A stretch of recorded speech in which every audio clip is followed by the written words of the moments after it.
Hey guys, welcome back to my channel, or welcome if you're new here. We are finally going to be doing a sunscreen video here today. It feels so good to be able to say that, and I know it's been way too long, I apologize, but I just feel like I got into such a routine with my favorite sunscreens that I was not branching out to try new things, even though that's quite literally part of my job description here on YouTube. So I am trying to force myself to be better about that. And I thought that we could kick things with sunscreen back off again in the drugstore department. I've seen so many requests from you guys to share drugstore or affordable sunscreens. So that is what we are going to be doing here today. I have 5 different sunscreens from the drugstore. All of them are SPF 50 or higher. They're fragrance free if you have sensitive skin. They have amazing formulas. They look really nice. They don't have a white cast. They're not greasy and overly shiny. They are just so good. And actually almost all of them happen to be new launches as well, with the exception of one, but it's new to me. So I haven't talked about any of these sunscreens on my channel before. I really wanted to just give you guys some new options and switch things up because I need to stop talking about the same things over and over and over. I know this, I'm aware. So if you're on the hunt for a new sunscreen, and one from the drugstore at that, you've come to the right spot. We'll jump into all of that in a second. But before we do, please don't forget to give this video a thumbs up, subscribe to my channel if you haven't already, click on that notification bell, and drop a comment below letting me know a skincare product, if it's sunscreen, bonus points for that you have been loving lately. Thank you so much for doing all of those things. It really helps to support me with the YouTube algorithm. And if you need anything from me at all, check out my description box below. I have Lightroom preset filters for editing your Instagram photos, my SPF merch, timestamps, discount codes, links to all of the sunscreens that I'll be talking about today, and links to my favorite beauty products of all time. Alrighty, let's talk sunscreen. So we are going to be seeing a lot of this today.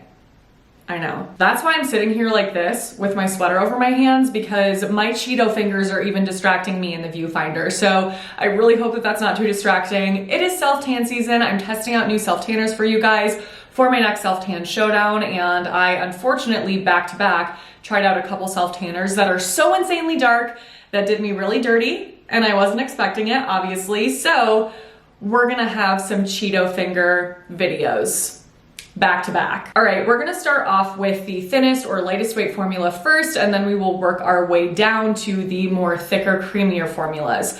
But I would consider all of these sunscreens to be lightweight options. You guys know I do not mess around with a thick, heavy sunscreen. It's a no. But even when it comes to a lightweight formula, I feel like there's definitely a gradient from super, super liquidy and runny to those that just have a little bit more creaminess to them. So I think that most of these sunscreens would also work with most skin types, but there will definitely be formulas that you're more likely to be drawn to if you have oily skin versus dry skin and vice versa. So I will let you know my thoughts on all of that for each sunscreen, of course. Okay, the lightest weight sunscreen is actually a tie between these two sunscreens, and I'm talking about them at the same time because I cannot tell a difference between them. We'll just start here with this one. These are both from Neutrogena. This is the Ultra Sheer Moisturizing Face Serum Sunscreen. It is an SPF 60, and the active ingredients are avobenzone, homosalate, octisalate, and octocrylene. Chemical filters or organic filters in this sunscreen only, which actually also happens to be the case with the rest of these sunscreens. I know that some of you do have a preference for mineral sunscreens because they're less likely to irritate the skin, but I will say that as someone with incredibly sensitive skin, none of these sunscreens have caused irritation for me whatsoever, or I would never recommend them. I know that that does not necessarily mean that the same will be true for you, but just thought I would let you guys know that. That's why I'm recommending them, and I'm really excited about them because I feel like that gives all of these sunscreens an incredible formula, but they still feel really nice on my skin. And aside from those sunscreen filters, really the only other ingredient worth highlighting here is the inclusion of vitamin E, an antioxidant that conditions the skin. But at the same time, there's nothing that impressive about that to me because you can find vitamin E in almost any skincare product these days. So I've said this before, I don't care if my sunscreen is basic when it comes to those extra skin loving ingredients, because I'm already using serum and moisturizer beforehand to get me those ingredients. The purpose of sunscreen for me is sun protection. So my main goal is SPF 50 or higher and an amazing formula that feels nice and looks nice on the skin. But if it has some extra goodies, I do love that. It's just not a deal breaker for me. This formula is reminiscent to me of an Asian sunscreen because it is so lightweight and liquidy. It almost has this watery element to it, if you will. It does feel nice and hydrating on the skin, but it's not creamy or really moisturizing moisturizing for me. So if you have super dry skin, I would recommend using a more occlusive moisturizer underneath this to make sure that you are properly locking in that moisture. If you have oily skin, I think that you will be obsessed with this because it just absorbs into the skin and dries down into such a nice natural finish. It doesn't look shiny. It really doesn't even give you a lot of glow.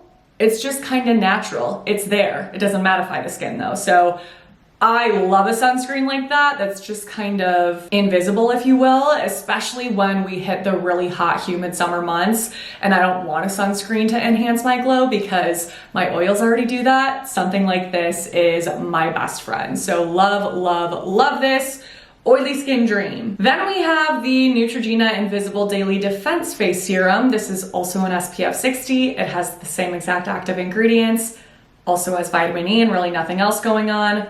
And the formula is basically the exact same thing. I honestly don't really understand why Neutrogena has both of these sunscreens. This feels equally as lightweight to me. It's also hydrating on the skin, blends into the skin well, has a nice natural finish. I mean, if I had to pinpoint a difference, I would say that maybe this one has a slightly glowier finish than this one, but that's me really trying to differentiate between the two. Otherwise, I feel like I can't really. So I almost didn't talk about both since they just feel like the same thing, but that also made me feel like I couldn't just talk about one and not the other because I really love this formula. So I don't think you can go wrong with either of these. They're both great, and I love these options from Neutrogena because I don't know that I've ever tried a sunscreen from them before that I love. Next up is from Coola. This is their classic face sunscreen, and this is the fragrance-free version, but I believe they do have this exact same formula in a couple different fragrance options. So if that doesn't irritate your skin and you prefer that, that's available to you as well. This one is SPF 50, and this actually, wait, I forgot to say what the active ingredients are. Are the active ingredients the same in all of these? All of these sunscreens have avobenzone, homosalate, octisalate, and octocrylene. So I guess we don't need to mention that again. But there are some really nice inactive ingredients in this. I would say the theme for the most part seems to be nourishing and softening the skin because there are some really nice oils in this like camelina, safflower, meadow foam, and raspberry oil.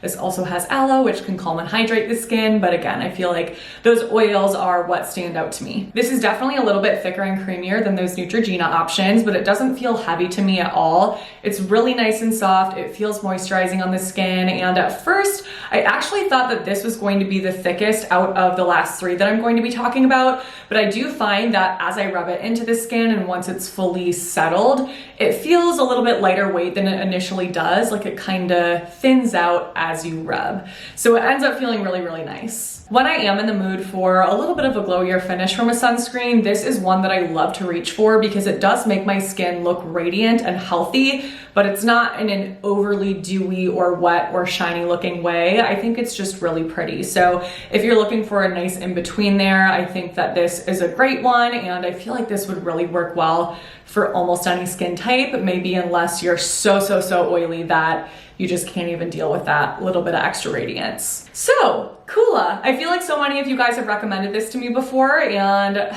thank you so much for doing that, because I love it. Next is a new sunscreen from Roche Posay. I feel like Roche Posay makes incredible sunscreens. So many of their sunscreens are my all-time favorites, and this one quickly made that list after I tried it. It is their Anthelios UV Correct Daily Lotion Sunscreen. This one is an SPF 70, love that, and same active ingredients again. Inactive ingredients here definitely have a theme of calming and soothing the skin because this has niacinamide, panthenol, vitamin E, candle tree leaf extract, and their thermal spring water. This does feel pretty similar to the Coola formula, but I would say it's just slightly creamier, slightly thicker, and slightly more moisturizing on the skin. I also do think this gives me a little bit more of a glow, a little bit more dew than the Coola sunscreen, but again, it does not look shiny on me, which is amazing. So if you're looking for a sunscreen that feels lightweight yet moisturizing and has nice calming ingredients in it, this is definitely going to be the one for you. And last, we have the Eucerin Age Defense Sunscreen Lotion for the face. This is an SPF 50, and I was so excited about this one because I feel like Eucerin is one of those brands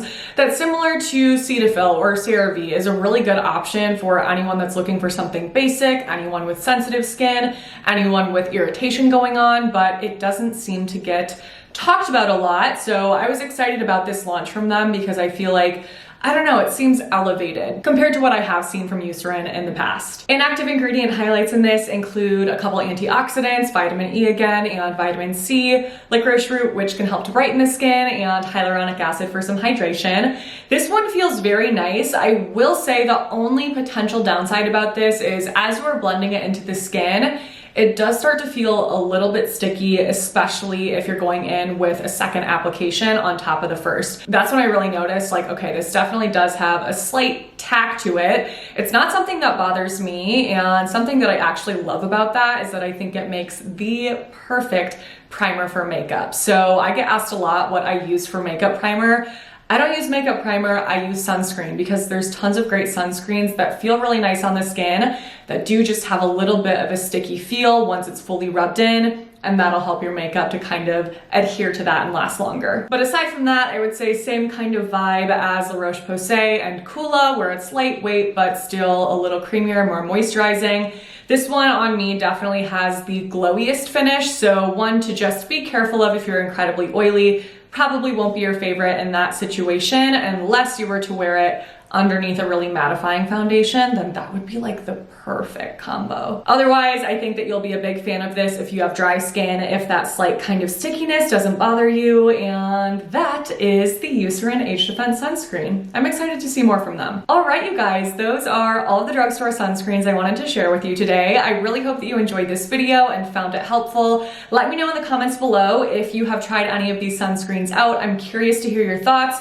Do you have a favorite out of all of these if you've tried multiple, or are you gonna test any out after watching this video? As always, if you are interested in purchasing something, everything's gonna be listed and linked in order of mention in my description box below. Let me know in the comments below what you would like to see from me on this channel next. More skincare, hair care, makeup, something else, anything goes. I just wanna make sure I'm uploading content that you guys are interested in.